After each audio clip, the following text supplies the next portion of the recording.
A maneira como um país enxerga e trata o seu campo diz muito sobre as suas prioridades, né? Hoje, a gente vai mergulhar na história da extensão rural no Brasil. É uma jornada bem interessante que começa lá na caridade, passa pela produtividade a todo custo e chega na busca por cidadania, refletindo as transformações gigantescas da nossa sociedade. E a pergunta que vai guiar a gente aqui é a seguinte: como é que as diferentes visões sobre o que fazer no campo realmente moldaram o Brasil que a gente conhece hoje? Porque, no fundo, entender isso é entender as prioridades econômicas e sociais que nos trouxeram até aqui. Bom, antes de mais nada, vamos alinhar os ponteiros. O que é extensão rural? De forma bem simples, é um serviço que funciona como uma ponte de conhecimento, levando educação e assistência técnica para promover o desenvolvimento no campo. Mas o pulo do gato, como a gente vai ver, não é exatamente o que se faz, mas sim como se faz e, principalmente, para quem se faz.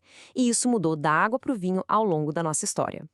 Nossa jornada vai ter 4 paradas principais. Primeiro, o comecinho de tudo, uma mistura de caridade e negócios.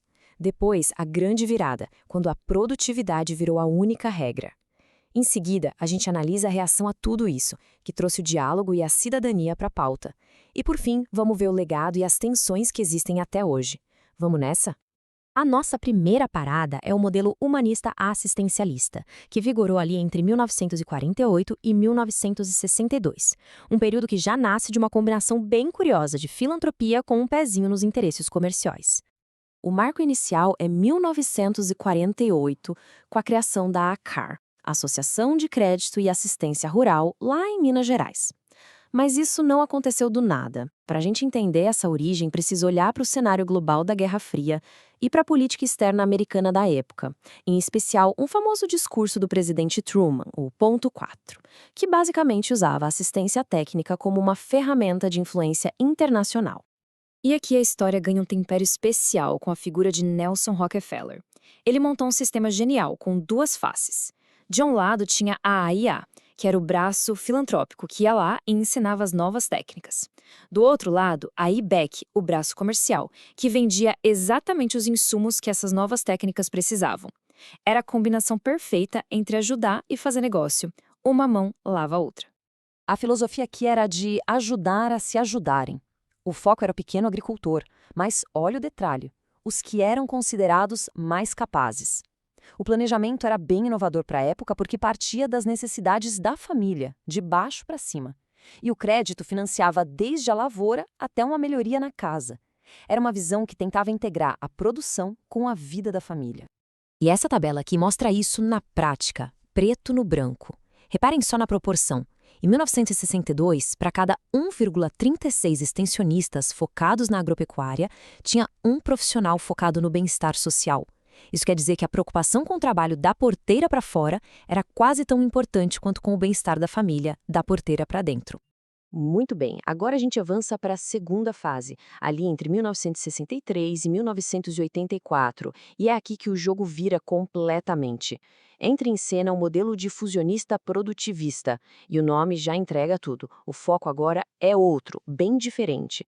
A missão muda radicalmente. A ideia de bem-estar social da família é jogada para escanteio e entra um objetivo único, direto e reto: modernização e aumento da produtividade a qualquer custo. É a chegada com força total da chamada Revolução Verde no Brasil. Aquela lógica de pacotes tecnológicos, sementes melhoradas, uso pesado de insumos, o que muitas vezes acabava gerando uma nova dependência para o produtor. A mudança na política de crédito é o exemplo perfeito dessa virada. O crédito supervisionado, que era quase um projeto de vida para a família, foi trocado pelo crédito orientado. O CREO não era sobre a família, era uma ferramenta de negócio. Ele foi feito para quem já tinha grana e queria investir pesado em tecnologia para produzir mais, ou seja, os médios e grandes produtores. As características desse segundo modelo são o espelho do primeiro. O público-alvo muda para médios e grandes. A metodologia vira de cima para baixo. Um grupo de especialistas decide qual é o melhor pacote tecnológico e o trabalho é só difundir isso. E o extensionista, que antes era um educador, vira um técnico. Um tecnocrata, muitas vezes focado só em fazer projeto de crédito ser aprovado no banco. E o impacto disso na prática foi brutal. Olhem só, esse gráfico é impressionante.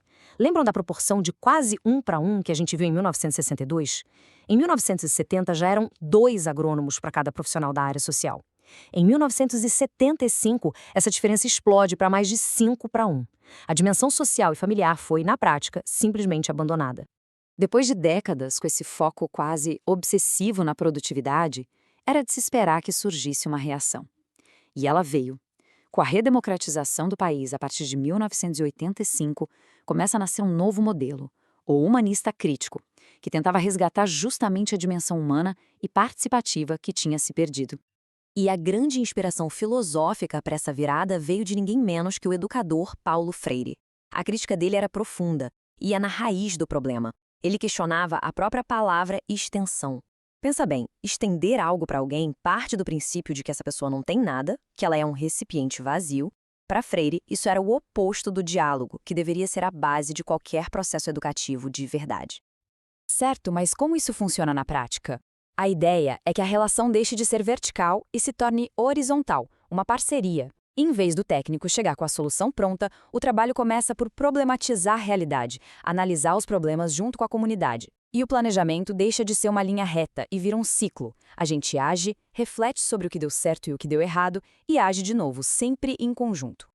Os pilares desse novo modelo são bem claros. O foco volta a ser a agricultura familiar, com uma filosofia de promoção humana e de busca por políticas redistributivas. A Penater se torna a grande política orientadora. E temas como a agroecologia e a valorização do saber tradicional dos agricultores ganham muita força. Aqui, o extensionista deixa de ser um mero técnico para se tornar um catalisador de processos sociais. Só que, e sempre tem um só que, né? A mudança de filosofia no papel não acaba com as tensões na vida real. Esse dado aqui é a prova disso. Mesmo com políticas voltadas para a agricultura familiar, como o Pronaf, olhem a diferença no crédito. Na safra 2015 e 2016, para cada R$ 1 que foi para a agricultura familiar, o agronegócio empresarial recebeu quase R$ 6,50. Isso mostra que o discurso e a distribuição real de recursos nem sempre andam juntos. E assim a gente chega na nossa parte final, onde vamos amarrar as pontas dessa jornada e tentar entender o cenário de hoje, que é, na verdade, um campo de batalha entre os legados desses diferentes modelos. Essa tabela é um resumão perfeito de tudo que a gente conversou. A gente sai de um modelo com foco na caridade, com planejamento de baixo para cima, e vai para um de meritocracia, focado nos grandes e com planejamento de cima para baixo. E, finalmente, a gente chega num modelo que busque a redistribuição, com planejamento circular, participativo. Reparem como o papel do extensionista se transforma radicalmente em cada uma dessas fases.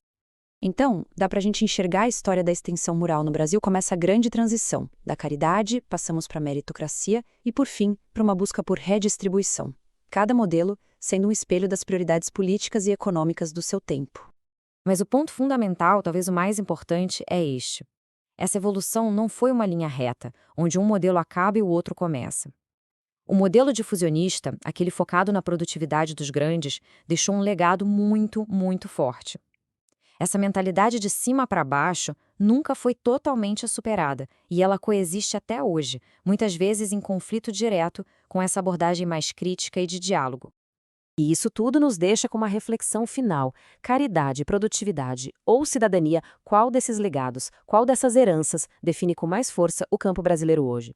A resposta, muito provavelmente, não é uma só, mas sim uma mistura complexa e cheia de tensões dessas três visões. Obrigado por acompanhar essa análise com a gente.